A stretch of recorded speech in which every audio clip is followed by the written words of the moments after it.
தற்போதுள்ள அண்மை செய்தி. அனைத்து குற்றச்செயல்களில் ஈடுபடும் சமூக விரோதிகளின் கூடாரமாக திமுக திகழ்கிறது என எடப்பாடி பழனிசாமி தெரிவித்திருக்கிறார். அண்மை செய்தியாக பார்த்து வருகிறோம். சமூக விரோதிகளின் கூடாரமாக திமுக திகழ்கிறது என எடப்பாடி பழனிசாமி தெரிவித்திருக்கிறார். சமூக விரோதிகளின் கூடாரமாக திமுக என்பது திகழ்வதாக எடப்பாடி பழனிசாமி தெரிவித்திருக்கிறார். அண்மை செய்தியாக பார்த்துக் கொண்டிருக்கிறோம். அனைத்து குற்றச் செயல்களில் ஈடுபடும் சமூக விரோதிகளின் கூடாரமாக திமுக திகழ்கிறது என்றும் எதிர்க்கட்சித் தலைவர் எடப்பாடி பழனிசாமி தெரிவித்திருக்கிறார். கூடுதல் விவரங்களோடு இணைகிறார் தலைமை செய்தியாளர் சிவா. சிவா, வணக்கம். விவரங்கள். அண்ணா பல்கலைக்கழகத்துல மாணவிக்கு பாலியல் வன்கொடுமை செய்யப்பட்ட இந்த நிகழ்வு என்பது தமிழகம் முழுவதுமே தற்போது இந்த விவகாரம் பூதாகரமாகி இருக்கிறது. தொடர்ந்து அதிமுக, பாஜக உள்ளிட்ட பல்வேறு கட்சிகள் தங்களுடைய போராட்டத்தை தொடங்கி இருக்கக்கூடிய நிலையில அதிமுக பொதுச் செயலாளர், சட்டமன்ற எதிர்க்கட்சி தலைவர் எடப்பாடி கே பழனிசாமி தொடர்பாக தன்னுடைய ஒரு கண்டன பதிவை தன்னுடைய எக்ஸ் பக்கத்தில் வெளியிட்டிருக்கிறார். அவர் வெளியிட்டக்கூடிய இந்த பதிவில் சமுதாயத்தை சீரழிக்கக்கூடிய அனைத்து விதமான குற்றச் செயல்களில் ஈடுபடக்கூடிய சமூக விரோதிகளுடைய கூடாரமாக ஆளும் திமுக திகழ்கிறது என்பதற்கு அண்ணா பல்கலைக்கழக வளாகத்தில் நடந்தேறிய இந்த பாலியல் சம்பவம் சான்றாக அமைந்திருக்கிறது என்பதை அவர் குற்றம் சாட்டாகவே முன்வைத்திருக்கிறார்.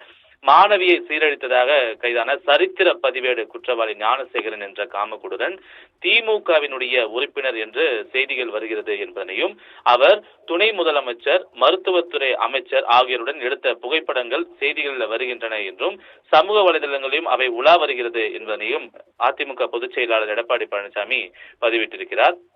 தமிழ்நாட்டில் மிக முக்கியமான பல்கலைக்கழகத்தில் சிசிடிவி செயல்பாட்டில் இல்லை என்பதை எப்படி நம்புவது, அதனை எப்படி ஏற்றுக்கொள்வது என்ற ஒரு கேள்வியை அவர் முன்வைத்திருக்கிறார்.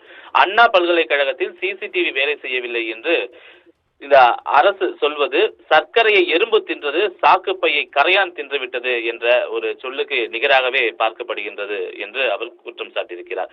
அந்த அளவிற்கு பாதுகாப்பு குறைபாடுடன் தான் அண்ணா பல்கலைக்கழகத்தை நடத்தி வருகிறதா இந்த அரசு என்ற ஒரு கேள்வி எழுப்பியிருக்கக்கூடிய அவர், பல வழக்குகளில் தொடர்புடைய ஞானசேகரன் பல்கலைக்கழக வளாகத்திற்குள் எப்படி அனுமதிக்கப்பட்டான் என்ற ஒரு கேள்வியையும் முன்வைத்திருக்கிறார். அதோடு மட்டுமல்லாமல் பல்கலைக்கழகங்களை உயர்கல்வி பயிலக்கூடிய பாடசாலைகளாக நடத்துவதற்கு பதிலாக பாலியல் குற்றவாளிகளுடைய கூடாரமாக இந்த அவல ஆட்சியும் அதை நடத்தக்கூடிய கட்சியினரும் மாற்றி வைத்திருப்பது உலக கொடுமைகளுடைய உச்சம் என்று அவர் பதிவிட்டிருக்கிறார்.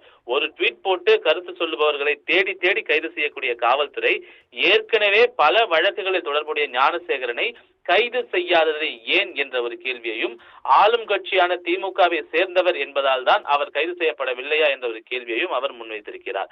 போதைப் பொருள் புழக்கம், கொலை, கொள்ளை, பாலியல் வன்கொடுமை என எல்லா கொடுஞ்செயலுக்கும் பின்னால் திமுக நிர்வாகிகள் இருப்பது என்பதுதான் இந்த அரசு மாடல் அரசு என்று மார்த்தட்டிக் கொள்வதற்கு சான்றா என்றும், திமுக அரசுதான் குற்றவாளிகளை ஊக்குவித்தும் காப்பாற்றவும் செய்கிறதோ என்ற ஒரு சந்தேகத்தை மக்களிடையே வலுவாக எழுப்பியிருக்கிறது என்ற ஒரு குற்றச்சாட்டையும் தன்னுடைய பதிவில் அவர் முன்வைத்திருக்கிறார். ஏற்கனவே அண்ணா நகர் சிறுமி பாலியல் வழக்கில் உயர்நீதிமன்றமே தானாக முன்வந்து மாநில காவல்துறை விசாரணை போதாது என்று சிபிஐ விசாரிக்க உத்தரவிட்டது. சிபிஐ விசாரணை வேண்டாம் என்று உச்சநீதிமன்றத்தில் இந்த அரசு மேல்முறையீடு செய்தது என்றும், ஒரு பாலியல் குற்றவாளிக்கு ஆதரவாக இந்த அரசாங்கமே உச்சநீதிமன்றம் வரை சென்று உறுதுணையாக இருக்குமானால் பாலியல் குற்றங்கள் புரிபவருக்கு இந்த அரசின் மீது எப்படி அச்சம் வரும் என்ற ஒரு கேள்வியையும் இந்த பதிவின் மூலமாக அவர் முன்வைத்திருக்கிறார். இதுதான் உண்மை என்றால் இந்த அரசினுடைய சட்டம் ஒழுங்கை காக்க கோரி வலியுறுத்துவதில் எந்த பயனும் இல்லை என்றும், அண்ணா பல்கலைக்கழக பாலியல் வன்கொடுமையினை எளிதில் கடந்துவிடலாம் என்ற எண்ணத்தில் இருந்தால்